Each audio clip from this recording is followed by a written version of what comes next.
Do you have any social media profiles? I do. I have Twitter, Instagram, Facebook, and Snapchat.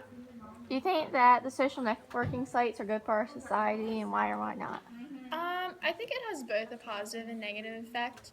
The negative being that a lot of drama goes on social media and it can be a real distraction to the things that actually matter in life.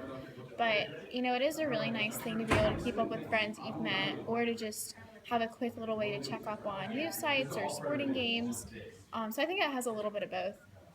And do you think that social media networking sites change how we communicate with each other? Like, does it have positive or negative effect on our face-to-face communication? I think it definitely has negative effects because we communicate so much over the internet. Sometimes we don't know how to actually use our voices and communicate. The aspect of talking on the computer allows us to have a longer response time and kind of come up with something to say, and it's not as awkward if you're not talking directly to the person. So when you start having to do interviews or you're talking to adults, it can be a little bit awkward if you're not used to having those confrontations. Do you think that we rely on social media too much? I think we do. A lot of my stuff for college now is connected through Facebook and it's also on Twitter a little bit. So it would be a huge disadvantage to students who don't have Facebook or Twitter trying to get acclimated to, college life. And we rely on it for everything. That's how one of the ways that I get my news source.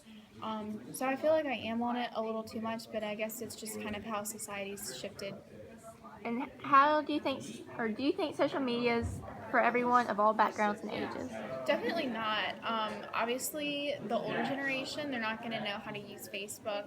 They're definitely not going to know how to use like Snapchat and stuff like that. But I do think it's really positive for college students, especially Facebook, because that's a really good way for you to keep up with your friends through college and your friends in high school. And it's just a really good way for you to post ideas and let other people know what you're doing. Overall, how have you been affected by social media? I think it's definitely had, both positive and negative impacts to me personally. A really positive thing. It's like I said earlier, it's how I keep up with sports and news. So instead of having to go to an actual website and look for things, I can just go on Twitter and then I get a really nice glimpse of what's going on. But it does have a negative. It's had a negative impact on me just because there's been so much drama on Twitter. I've been pulled into it a few times, and it's really pointless because no one would say those things to each other if we were face to face. So it just kind of creates a barrier that we wouldn't have if we were actually speaking in person.